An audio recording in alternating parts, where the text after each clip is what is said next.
come a three-car race. That's McGinnis on the inside now trying to outbrake Fitzgerald as they go up under the bridge. It looks good. He's completed the move. McGinnis has taken the lead from Jim Fitzgerald. Logan Blackburn in third in the yellow car. But Fitzgerald is trying to retake the lead from McGinnis, but he fails. McGinnis holds on to the lead. Blackburn is third. We're just a few laps now from finding out who the 1977 national champion will be. McGinnis still leading. Logan Blackburn in second now.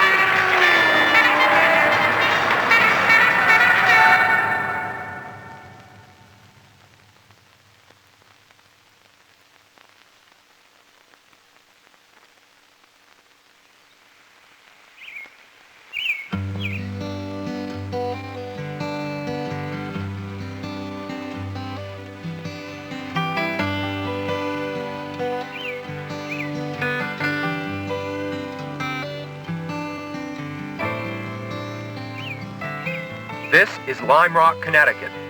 Today, a racing team is conducting the last preparation of their car before going to Atlanta, Georgia in their final race of the year, the Champion Sparkplug Road Racing Classic at Road Atlanta. In the quiet Connecticut countryside, the team contests their car against the stopwatch on an empty track, assessing in solitude the competitiveness of their car. All over the country, similar teams are testing their cars for the last time. Within a week, these teams will converge upon Atlanta to confront each other wheel to wheel. At this point in the season, very few teams would consider making major changes to their cars. It's too late. Instead, the teams will be fine-tuning the existing combination of car and driver.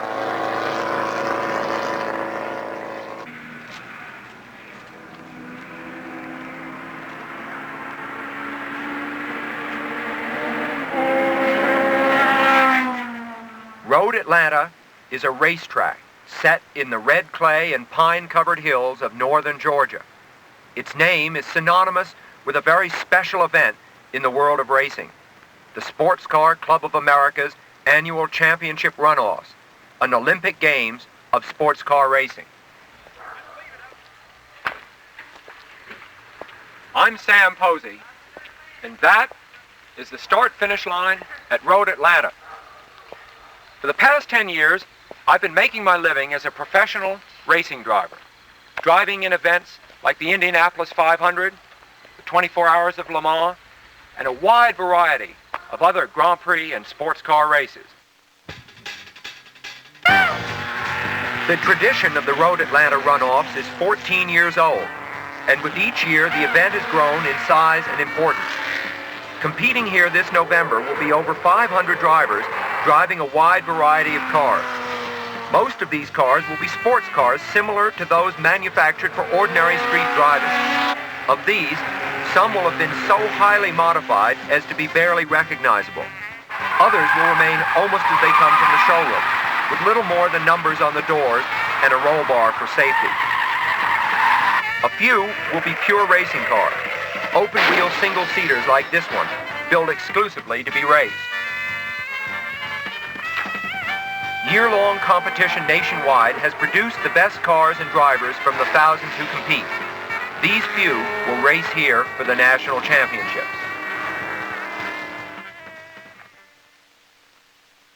Now, the drivers come to this event from all over the country. Some are professionals, some are amateurs. But the one thing they have in common is that they come to Road Atlanta as winners. Road racing is the oldest form of automobile racing.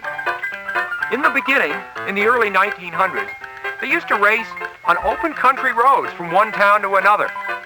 But as the events grew in popularity, spectators came out, lined the tracks 4 and 5 deep in places, and it soon became too dangerous for the spectators and for the drivers. So special road courses were built. Many of these tracks were designed to incorporate features from the surrounding county highways. For example, behind me here, the S's are very like some of the turns that are right outside of the track on Route 53. Of course, on Route 53, you can run only the legal speed limit, whereas here, you can do all you can do. In the S's, that would be about 100 miles an hour, maybe a little bit more. Over on the straightaway, 160. At speeds like that, mistakes can happen. Spin out, crashes, maybe worse. Because here at Road Atlanta, the challenge of road racing is greater than anywhere else. The Road Atlanta course is 2.5 miles long and has 12 turns. The first is a fast sweeping curve made difficult by the fact that halfway through it changes from going downhill to uphill, which alters the way the car handles. You come onto the second turn, having just crested a rise. The turn is invisible until you are right on top of it. Next, a sequence of 5 turns called the S's. In the first part, the car is still gathering speed. Then suddenly, the track pitches steeply downward, carrying the cars into a valley at over 100 miles an hour. Abruptly, the track starts uphill again, and as the car rushes into the final turn of the S's, you must brake and shift down. And the braking must be accomplished while the car is being turned. A tricky maneuver with the car already sliding. After the S's is a short straight where the emphasis is not so much on the driver as on the acceleration of the car. The fastest cars will reach 150 miles an hour here before braking for that right-hander ahead. Now we're coming to the hairpin, which is the slowest part of the track, just 50 miles an hour. It's crucially important, not so much because of the turn itself, which you can see here, but because it's the turn which comes immediately before the track's longest straightaway. And the driver who can get his car accelerating the soonest off the hairpin will have an advantage all the way up the straight. Although it is here on the straight that the cars will reach their highest speeds, which will be 180 miles an hour and more for the fastest cars, to the driver the straight offers a moment's rest from the constant struggle with the car in the turn. However, in the race, this piece of road can become a real battleground because it is here that passing is most likely to occur. If 2 cars have been racing neck and neck, it is at this point, the braking area for the turn at the end, that the battle will reach its climax. The driver who can leave his braking to the latest will lead into this turn under the bridge. Here's that turn under the bridge, another place where a hill crest obscures most of the turn beyond.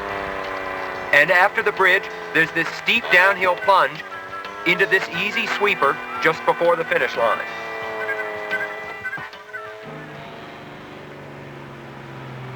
We're using this modified road car to demonstrate some of what's involved in tuning the car and driver combination to the track. As I said earlier, one of the most important things that you have to start with is really warming the car up, because until you've done that, the tires aren't hot, they don't stick to the road right. And of course you just can't rev the engine up until the oil has had a chance to thin out, run through the engine properly. Lastly, since so many of the cars these days have 2-way radios fitted that go back to the pits, it's important to use this time to check out the radio. If the radio isn't working, it isn't much good to you or to your crew chief.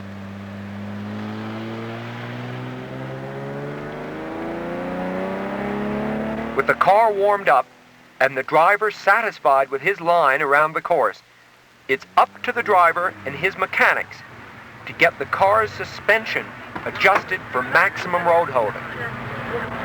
This isn't so easy. Suspension theory is a very complicated part of racing. The objective is easily enough stated. It's to keep these wide, flat racing tires in contact with the track as much as possible, even if the track is bumpy or the car is leaning. But the solution is not so easily arrived at, because there's literally a multitude of suspension components, all of which affect the outcome of the handling of the car. The shock absorbers, the spring rates, the tire inflation, the sway bars. The handling is even affected by the aerodynamic downforce of the car. With one combination of settings, the car might be stable in a fast bend, but very sluggish through a slow one. But with 5 minutes of changes, you can turn the whole thing around, make the car handle completely differently. It's Monday morning, and practice has begun. There are only 6 days to go now before the races.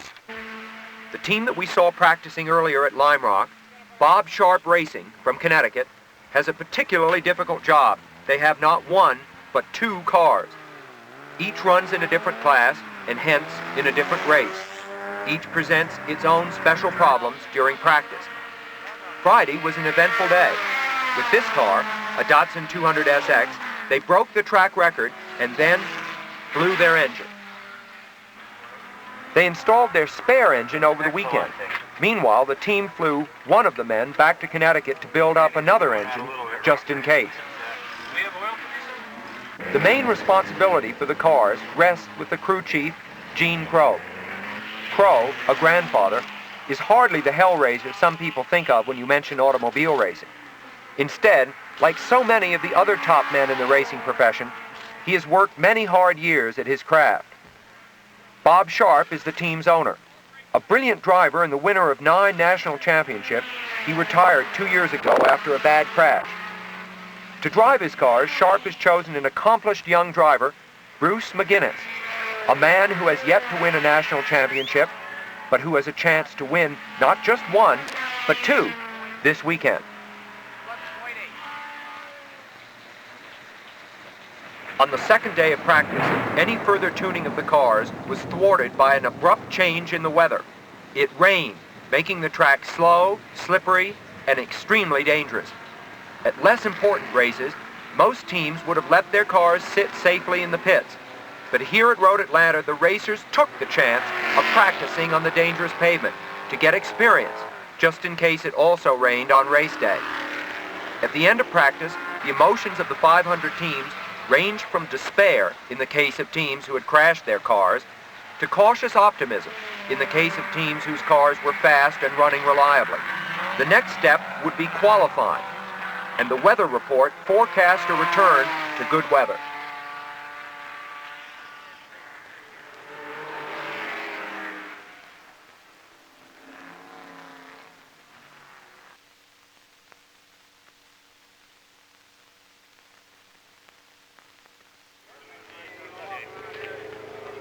These cars are about to qualify.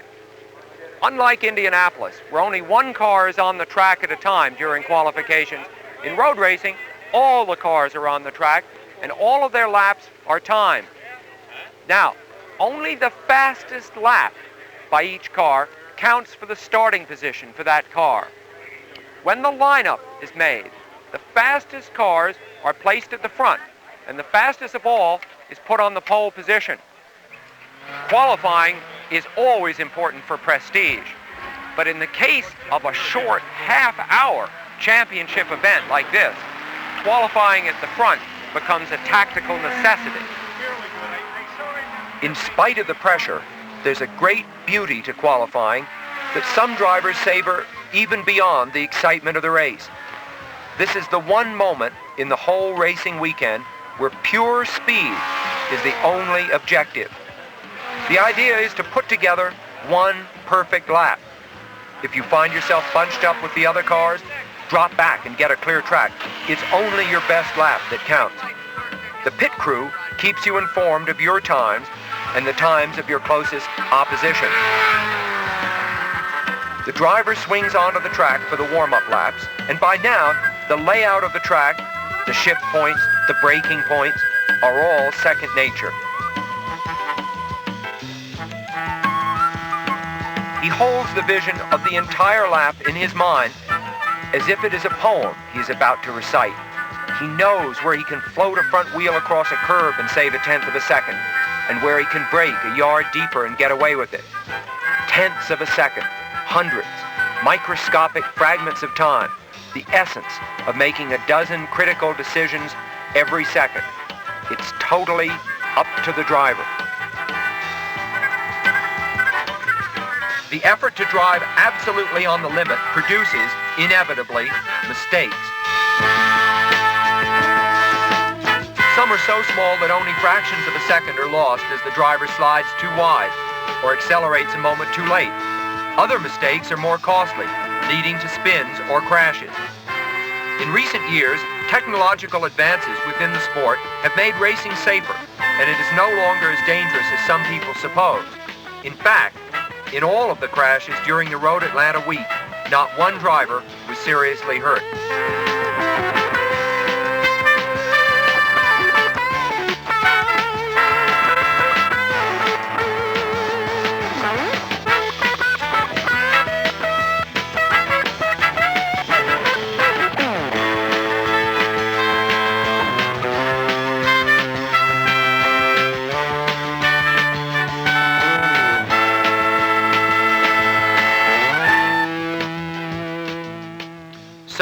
The spectators who come to sports car events like this come much more for the excitement of the races than to witness a dangerous spectacle. Often whole families attend, coming in a camper and spending the weekend. To the spectator, Road Atlanta offers the special attraction of 2 full days of racing. While other race events might feature just 1 or 2 races, at Road Atlanta, 23 national championships will be decided, each race being a half-hour long. Sports cars come in such different sizes and degrees of sophistication that all these classes are needed to ensure that cars differing widely in performance will not have to compete against each other. For example, in the first race in which Bruce McGinnis will compete, his Datsun 200 SX will be pitted against a similar Datsun of Dave Brelson, the yellow and black car here, and other makes of cars of similar speed and cost. For this race, McGinnis has taken pole position, but only by the smallest margin. Frelson looms as a solid threat. As they pull out on the warm-up lap, McGinnis is in the number 33 car. Here, he weaves his car back and forth to warm up the tires. They're headed along the back straight. Now just seconds to go before the start. The months of planning, all boiling down now to what will happen in the next 30 minutes. Entering 11. McGinnis's car seems to have stalled. Here comes the field down under the bridge. McGinnis is missing. You can see that gap on the left side of the front row. And they're off. Frelson roars into the lead. Back and forth a couple of times. Did it just die when you were running along? What's he trying? Flip all the switches on and off. Did you try flipping the ignition switch too? He's got juice, he's got fuel pressure, he's got everything. Just stop. Can't believe it. How in the hell could it die? Who knows? I don't know. For some, Saturday has been a day of triumph. For others, like Bruce McGinnis, Saturday was a disaster. And for the members of the Bob Sharp team, a long night is anticipated as they scrutinize every nut and bolt in the car which offers them their last remaining chance to win a championship. Sorry, matey. I don't know what I can say to you. Got another one to go. Yeah, you betcha. You betcha.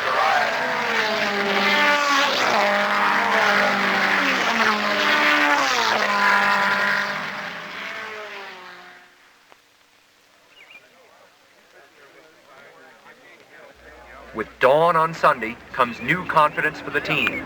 Their Datsun 280Z has been checked and rechecked, and Gene Crow and the other mechanics are certain it is ready for the tense showdown that everyone, participants and spectators, expect this race to be. The qualification times have been extraordinarily close. McGinnis is on the pole, but second fastest is the man many believe has turned more laps at Road Atlanta than anyone, the veteran Jim Fitzgerald. And third on the grid is Logan Blackburn, a former national champion from Indianapolis.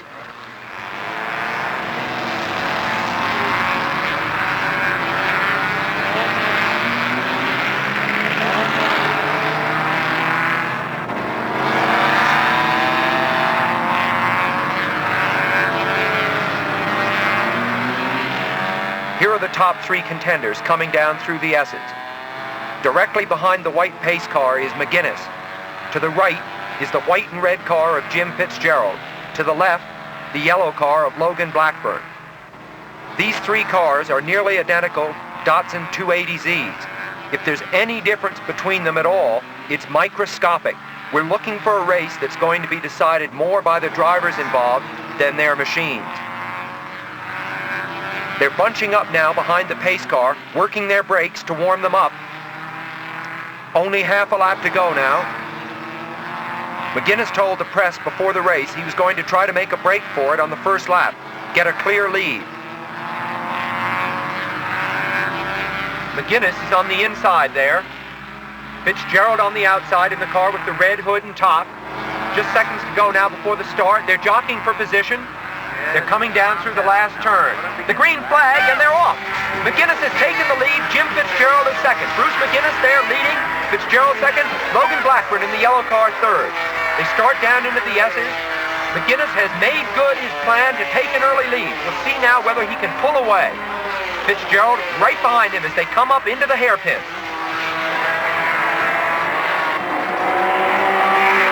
McGinnis looks a little slow off the hairpin. Yes, Fitzgerald has passed him on the straight. Fitzgerald's really flying, but with slides like that, he may overheat his tires. It's Fitzgerald holding off McGinnis on the straight with 2 laps gone. Fitzgerald still leads into the S's. No sign of his letting up to save his tires or himself. Logan Blackburn seems to be falling back. The 2 leaders are breaking away. Fitzgerald and McGinnis are at the hairpin now. McGinnis is powering up alongside him as they go into the braking area. They're neck and neck under the bridge. Fitzgerald's too wide to block. They're side by side. But Fitzgerald retains the lead. Look at how close they are now. In the intensity of their battle, the 2 leaders are blocking each other. And now Blackburn in the yellow car is closing in. He's perceptibly closer. As they exit the hairpin, he's really pouring it on. Braking at the end of the straight, he's the closest yet. This is a 3-car race. If Blackburn seemed to be holding back at the first, he isn't now. With Blackburn so close, McGinnis may now be forced to try to pass Fitzgerald or fall to third. The ramifications of a 3-car race are, of course, much more complex than with just 2 cars. Fitzgerald leading there, McGinnis right behind him. Fitzgerald seems slow off that turn. Yes, McGinnis is now trying to make a bid on the inside. He is on the inside, Fitzgerald on the outside. McGinnis looking good as they come under the bridge. He's taken the lead. Bruce McGinnis has taken the lead, retaken the lead. He led earlier in the race, and Fitzgerald is trying to repass him again and fails. Blackburn moving up. Blackburn has moved into second as Fitzgerald's bid to retake the lead failed. McGinnis is leading now as he was on the first lap, but this time with a different pursuer. He's been smooth all along, but his inability to pull away has been surprising to me. Here they come down through the S's. He may be deciding now that he's got to try to pull away. This strategy of dicing with the others is very dangerous. He's going through the hairpin. He's looking good. No, he's slow off that turn. Blackburn had to pull out almost to pass him right there. Fitzgerald is in third. They're very close. Blackburn leading now. McGinnis has dropped way back. Something may be wrong with McGinnis. Blackburn leading, Fitzgerald right behind, and McGinnis is going toward the pits. The gearbox is broken. He's coming in. This is incredible. Breaking down for the second time in 2 days. Bruce McGinnis coasting into the pits. Something wrong with the car. I don't know what happened. Well, something broke in the gearbox.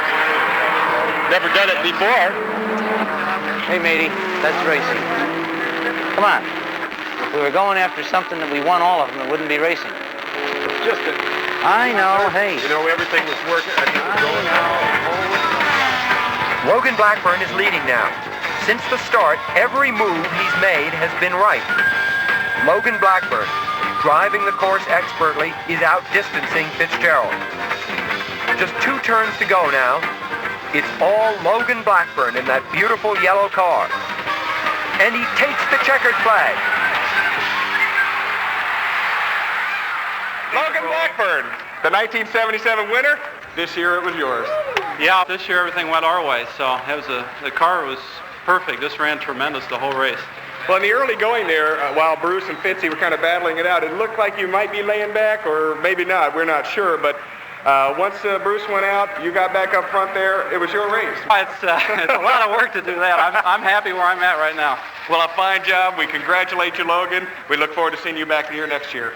Thank you very much, Paul. Ed, back up to you. Sorry.